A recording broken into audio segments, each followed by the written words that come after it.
Jemi në një intervistë ekskluzive për Radio EANI me presidentin e Komitetit Olimpik Shqiptar, zotin Fidel Ylli. Zot Ylli, të falenderoj për këtë intervistë ekskluzive për Radio EANI. Faleminderit, kënaqësi dhe për mua. Para pak ditësh është firmosur një memorandum bashkëpunimi midis Komitetit Olimpik Shqiptar dhe Komitetit Olimpik Kines. Ju në fakt e keni quajtur një moment historik të takim dhe këtë memorandum. Ku konsiston ky bashkëpunim? Ishte vërtet ashtu si cilësova unë një vizitë historike. Pasi Komiteti Olimpik ka firmosur disa memorandume, po ky ishte një memorandum shumë i rëndësishëm se bëhet me një vend shumë të madh si Kina që e ka sportin në nivelin më të lartë botëror. Dhe Shqipëria jam i bindur që do fitoj shumë nga ky memorandum. Do ketë mbështetjen e Komitetit Olimpik Kines, ku vetë presidenti i Komitetit Olimpik Kines njëkohësisht është edhe ministri i sporteve, erdhi në Tiranë me një delegacion prej 6 vetash, ku kanë ndëjtur 3 ditë, kanë bërë takim në Komitetin Olimpik Kombëtar Shqiptar, pastaj kemi firmosur një memorandum bashkëpunimi, është bërë një konferencë shtypi për mediat, mbi rëndësinë e këtij bashkëpunimi. Ditën tjetër kemi pasur takim me ministrin e arsimit dhe të sportit Shqipërisë, zonjën Ogerta Manastirliu, që përsëri kemi diskutuar në lidhje me 2 ministrit, pasi presidenti i Komitetit Olimpik është dhe ministri i sporteve dhe ishte homologja e tij, zonja Manastirliu, kanë bërë një bisedë shumë të qartë për zhvillimin e sportit ndërmjet 2 vendeve, dhe më në fund kemi takuar dhe kryetarin e parlamentit që këto ditë kanë pasur në parlament për të votuar dhe ligjin e sportit. Dhe kryetari i parlamentit ka folur me superlativa për zhvillimet e sportit në Shqipëri, për objektivat e qeverisë, për bashkëpunimin me Komitetin Olimpik, me federatat shqiptare, për lëvizjen olimpike nëpër shkolla, ku ne kemi të përfshirë 12.000 fëmijë dhe përveç kësaj kemi parë dhe infrastrukturën sportive këtu në Parkun Olimpik, palestrën e mundjes, palestrën e peshngritjes dhe pallatin e sportit Feti Barova, dhe sfundmi e kemi mbyllur me një vizitë në Universitetin e Sporteve të Tiranës, ku kemi takuar rektorin e Universitetit zotin Akron Kasa, ku kemi bërë një bisedë të frutshme për të futur në këtë memorandum bashkëpunimi dhe 2 universitetet tona, Universitetin e Sporteve të Pekinit dhe Universitetin e Tiranës, pasi siç dihet në vizionin ton, sporti është edhe shkencë sot, nuk është vetëm një garë. Dhe ne duam që të mësojmë nga Kina për metodat stërvitore, për mënyrën e stërvitjes, për kualifikimet e trajnerëve, për mënyrën e analizave, për dopingun dhe për shumë gjëra tjera që mbulon sporti, antidopingu, mjekësia sportive dhe kualifikimet e gjithë trajnerëve për çdo federatë. Dhe cilat janë pritshmëritë e Komitetit Olimpik Shqiptar në lidhje me bashkëpunimin që do të ketë midis Universitetit të Sporteve për shkencën dhe mjekësinë sportive?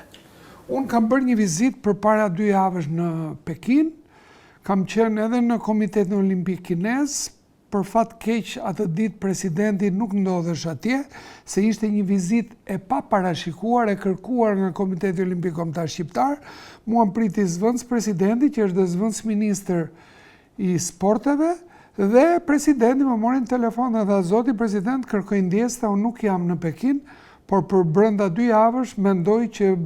memorandumin ta firmosim në Tiranë." Gjatë kësaj vizite unë kam bërë dhe një vizitë në Federatën e Sporteve Elektronike, që Kina e ka shumë zhvilluar, njëkohësisht dhe në Universitetin e Sporteve, ku po lauroshin të diplomuarit mbas 4 vjetësh të sporteve elektronike që kanë marrë një zhvillim shumë të madh. Dhe kryesisht kemi diskutuar me dekanin e universitetit dhe i kam kërkuar dhe presidentit Komitetit Olimpik Kines që me rektorin e Universitetit Kines dhe atë të Shqipërisë të firmosit një memorandum bashkëpunimi afatgjatë që të 2 universitetet të kenë një bashkëpunim në fushën e shkencës dhe teknologjisë sportive. Në cilësinë e kreut të Komitetit Olimpik Shqiptar, ju keni qenë edhe përlojrat olimpike të Kinës. Si do ta vlerësoni zhvillimin e Kinës në sport dhe në veçanti në lëvizjen olimpike botërore në tërësi? Kina gjithmonë ka pasur sport, por në këto 35 vite ka bërë një hap të jashtëzakonshëm cilësor. në sporte, që Shqipëria ka qenë shumë përpara Kinës në peshngritje, edhe në disa sporte të tjera, dhe sot Kina është përpara botës, jo përpara Shqipërisë. Në atletik, në mundje, në peshngritje, në gjimnastik, në not dhe në gjithë të hedhjet nga trampolina, në ping-pong, në badminton, në tenis, dhe unë mendoj që me atë që unë kam parë në lojrat olimpike të Pekinit në vitin 2008, ku unë kam përfaqësuar Shqipërinë si shefi delegacionit e ekipit olimpik, kam dhënë një intervistë në Zërin e Amerikës, atje më kanë marrë nga Washingtoni dhe kam thënë, lojra që ka bërë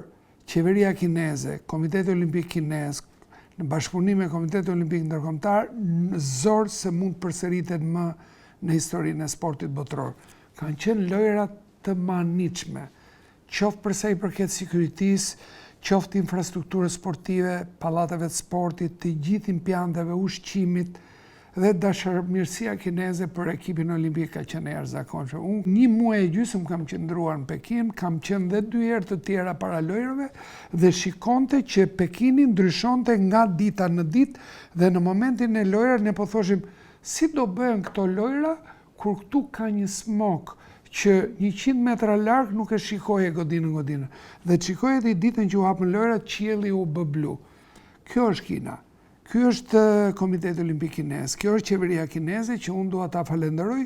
për gjithë investimet që kanë bërë në sport, në infrastrukturën sportive, se në fundit sporti nuk është vetëm një garë, por sporti është edukim, sporti është turizëm, sporti është ekonomi, sporti është imazhi më i mirë për Kinën, për Shqipërinë dhe për gjithë vendet që kanë sport dhe kanë komitete olimpike. Sportistët janë ambasadorët më të mirë të vendeve tona. Prandaj unë doja që ky bashkëpunim të jetë si një urlisje ndërmjet popullit kinez dhe popullit shqiptar, 2 qeverive tona, 2 komitete olimpike, të federatave tona,